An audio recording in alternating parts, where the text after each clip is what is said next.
This Yves Saint Laurent. It's French. Of course I can speak French, mate. I'm practically fluent. Well, what do you want me to say? Or the food? I'll probably say something like Je suis un hot dog et j'aimerais un coq dans ma bouche. Basically, I've just ordered a hot dog and I've said I want a Coca-Cola in my mouth. Word to your mother, my name's Steve, this channel is Frags to Riches.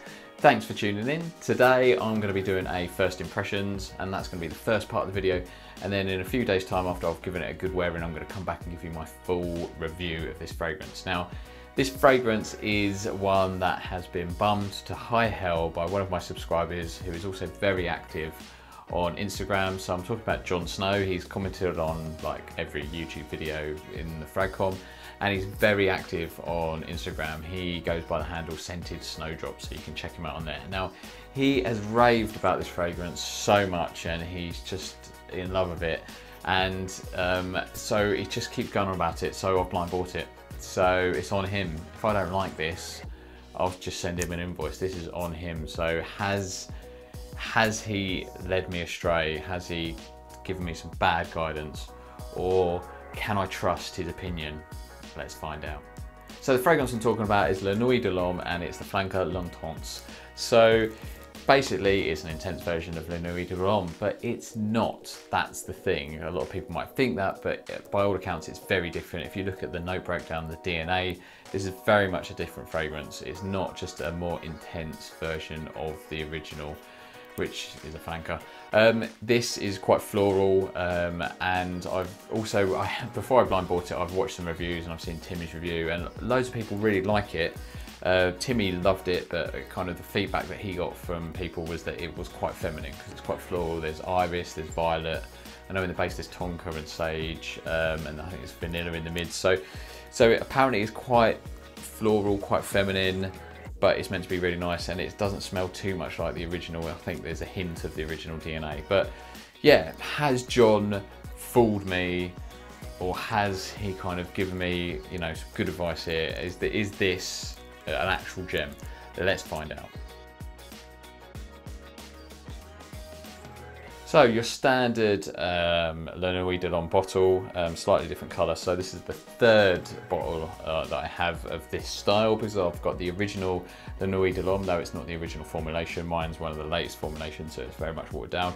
I've also got the 2019 EDP version, so not Le Parfum. I've got the Eau de Parfum, which was released in 2019, which I love. That's my favourite so far. It's just kind of, I think it's a really good flanker because it takes that DNA and makes it kind of a bit richer, a bit more manly with the addition of leather, etc. So let's see what this one is like. You better not let me down, Jon.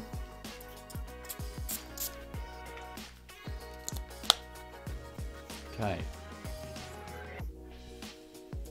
First impressions, I'm just going to give it a moment because I've just got quite a lot of alcohol there. First impressions, it smells quite a lot of those sort of Parma violet sweets, not surprisingly. So yeah, quite violet heavy. So let's just give it a wave.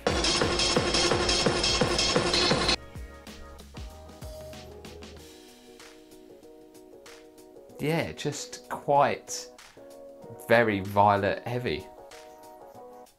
I mean, there's really not much in the of the original DNA there, to be honest.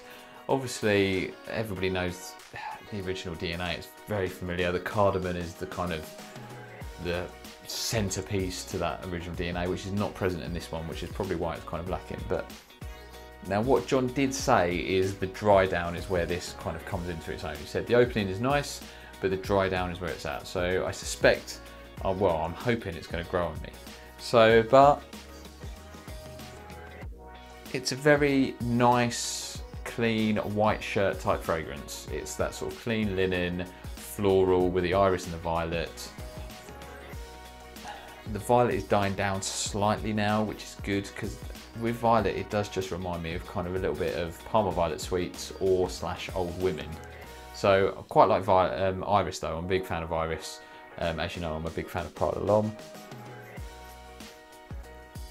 Okay, the tonka's kind of coming in now a little bit. Now it's sort of settling down. getting a little bit of vanilla, maybe not too much, but the sort of tonka, certainly some of the sort of sweet sort of base from the tonka's coming in. So this has potential. Now this is not a love at first sniff. Now I'm going to give John the benefit of the doubt here because he did say the dry down's where it comes into its own. So I think I do need to kind of give this a full wear in and kind of full experience to see how it develops, how it dries down. But it's certainly not bad. But then again, this did cost, this is quite expensive now because it's quite rare. So I managed to get a good deal on eBay from a sort of trusted seller in it. And this 60ml bottle cost me about 55 quid, I think. So it's good so far, it's safe. It's just a very safe, clean shirt, office type fragrance. So I've got no issues with it. I'll happily wear that currently, but I'm hoping as it dries down and I wear it, it sort of really comes into its own, like John said, and I start to love it. Currently it's a solid like, I'd give it a solid 7, kind of probably a 7 out of 10, but I really want to see kind of what happens when it dries down and just kind of how it sort of clicks with me and my skin chemistry on the wearing. So I shall report back in a few days. I'll give this a good few wear-ins. I'll probably wear it tomorrow. I'm in the office, see what sort of reactions I get as well. So stay tuned and I will see you on the other side.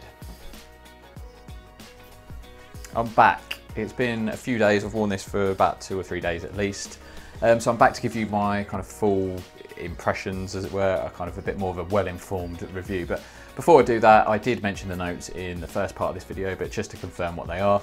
At the top, you've got iris and violet. In the mid, you've got sage and vanilla. And in the base, you've got tonka and patchouli.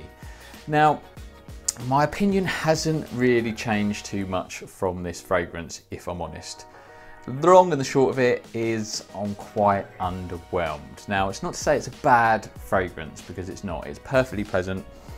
It's as I mentioned earlier, it's just a kind of sweet, floral, clean, white shirt type fragrance, which would work well kind of in the office in a white shirt and chinos, or even like a bit more of a sort of lighter summer day with a kind of sleeveless, or not sleeveless, I'm not that kind of guy, a short sleeved kind of white shirt, or that kind of vibe. It's kind of quite a cool, just nice, clean fragrance.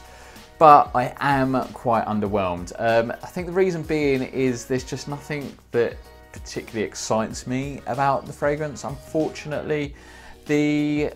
I think for me, probably the big downer is the violet. The violet is very prominent to me. Now, as I said earlier, it opens up very strong on the violet. That does settle down. So it does settle down and it becomes this kind of sort of sweet violet. You do get the iris, but the violet still remains the most prominent note to my nose. And then with the kind of tonka and vanilla, but they don't really kind of come through that strongly. To me, I would probably enjoy this more if it was a bit creamier. I was hoping like the vanilla, I guess the tonka gives it some sweetness and the vanilla might give it a bit of creaminess. So I think maybe the addition of some sandalwood might have been good for this. It might have made it a bit more manly and a bit sort of creamier.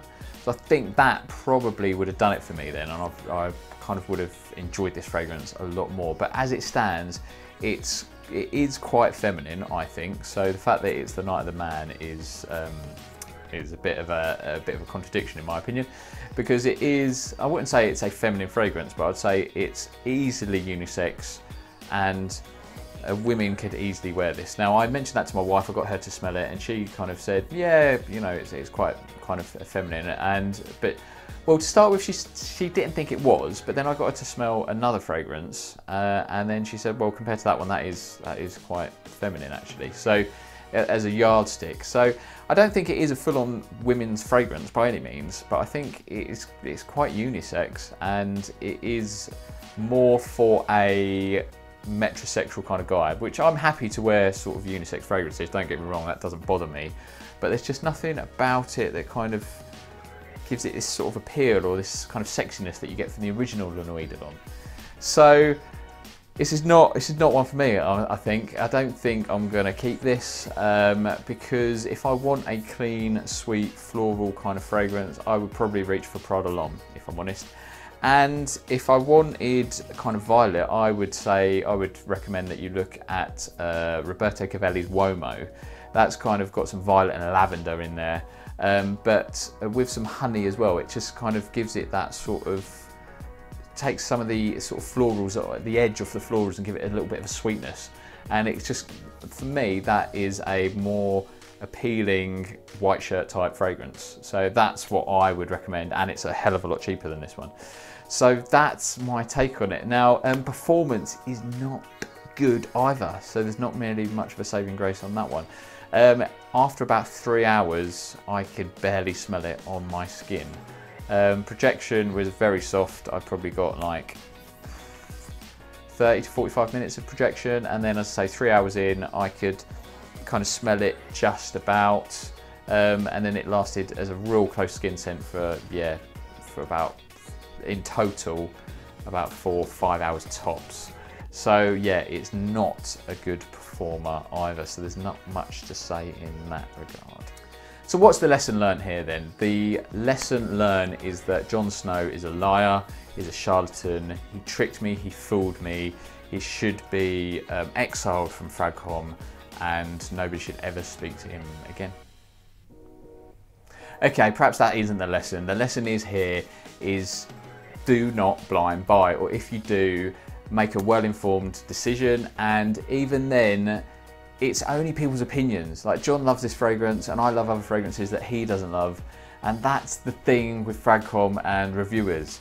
We're not saying that this, like what I'm saying here now, I'm not saying I am right and this is the definitive. All I'm saying is this is what I think, this is my opinion.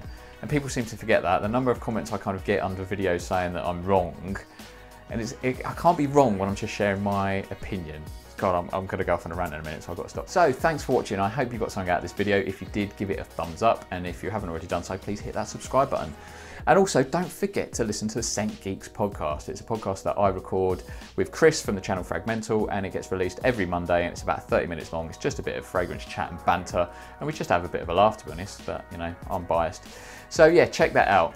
Thanks again for watching. I will see you for the next video. Take care. Much love.